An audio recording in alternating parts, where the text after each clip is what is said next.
Welcome to my channel, Tales of Courage. Today I am going to tell you a story that will touch your heart and feels like what true respect means. This is not only the story about war and rank, this story is about bravery. There are moments in military history that never make it into textbooks. Moments too quiet, too precise, too humiliating for those who once held power. They survive instead in whispers, carried by those who witnessed them, retold by those who learned their lesson the hard way. This is one such moment. It happened during the later months of a grinding coastal conflict, at a forward operating base carved into the stone cliffs of a forgotten shoreline. The winds carried salt, dust, and the distant thunder of artillery. Morale was brittle, stretched thin beneath the weight of responsibility and the arrogance of those who misused it. Among the newly arrived personnel was a single, unassuming recruit, a woman small in stature, quiet in stride, with eyes that held the strange certainty of someone unbothered by the noise of rank. Her name was officially listed as Cadet Mara Hale. Unofficially, very few knew anything about her background, and those who did said nothing. Presiding over the base was Colonel Redden Varro, a man feared far more than respected. Known for breaking subordinates in public if it served his ego, he demanded unquestioning obedience. To him, authority was not responsibility, it was entitlement. On the morning of the inspection, the base stood in formation as Colonel Varro marched down the line, searching for any excuse to assert dominance. When he reached Cadet Hale, he stopped abruptly. She looked straight ahead, calm, steady, unflinching, an expression that irritated him instantly. "What's your call sign, recruit?" he demanded.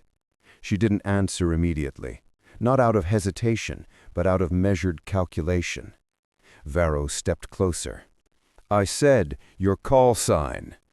And in a single, unfaltering breath, she replied, "Phantom 7.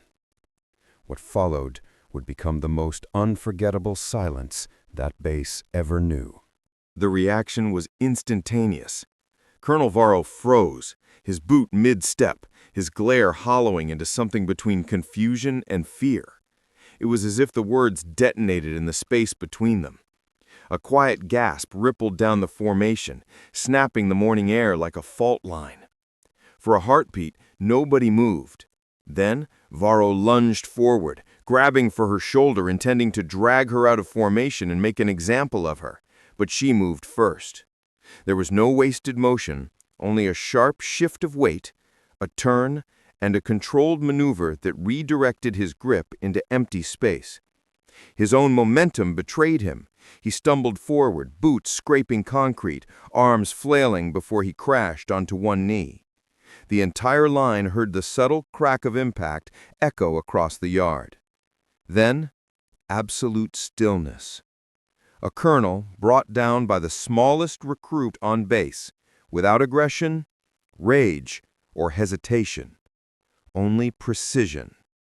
Only truth. The silence that followed felt heavier than the coastal fog. Colonel Varro pushed himself upright, rage burning in his face.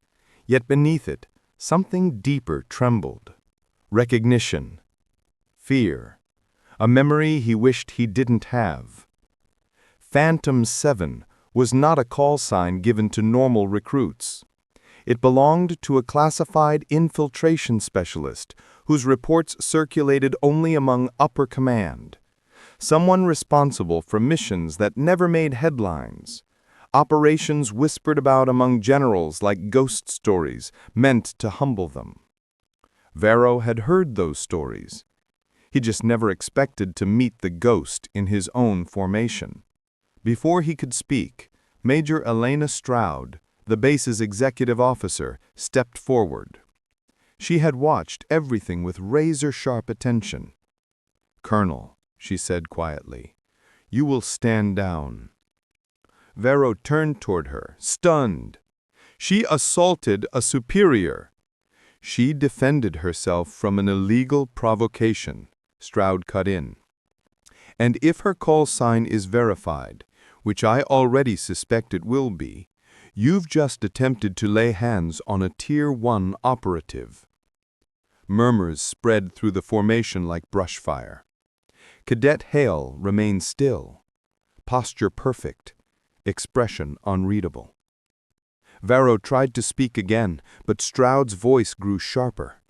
Your authority does not exempt you from discipline, not today.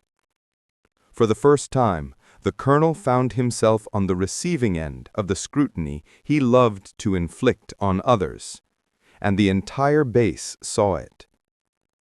Major Stroud turned to Hale. Report to my office after dismissal. Phantom level clearance protocol. Hale nodded once. As the formation dispersed, recruits whispered in awe, replaying the moment in their minds.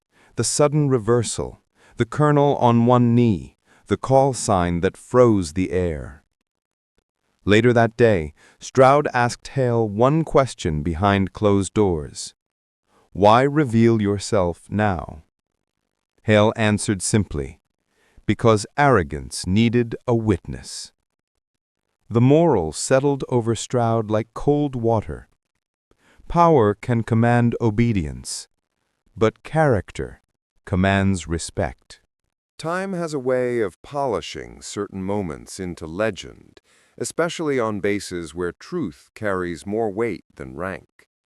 Within days, the story had crossed units, battalions, then neighboring installations. Nobody agreed on every detail, but one part never changed. A colonel known for breaking subordinates was broken instead by a single name spoken with calm authority. Varro was quietly reassigned within the month, transferred to a desk far from command. There was no official record of what happened on the inspection yard, but every soldier who served under him afterward noticed something different. His voice carried less menace, his posture less arrogance, his assumptions far more cautious. As for Mara Hale, she didn't stay a rookie long. Her identity as Phantom 7 was eventually confirmed, and she was granted operational privileges that few ever earned. But among the rank and file, she was remembered not for classified missions. No one ever learned those details. She was remembered for the morning she taught the entire base a lesson. Years later, when new soldiers asked veterans about her, they always heard the same final quote attributed to Hale, words she supposedly said to a young corporal who asked how she remained so calm in front of a tyrant. A title gives a man power, but truth lets you stand where power cannot reach. Don't forget to like, comment, and subscribe for more powerful stories from Tales of Courage.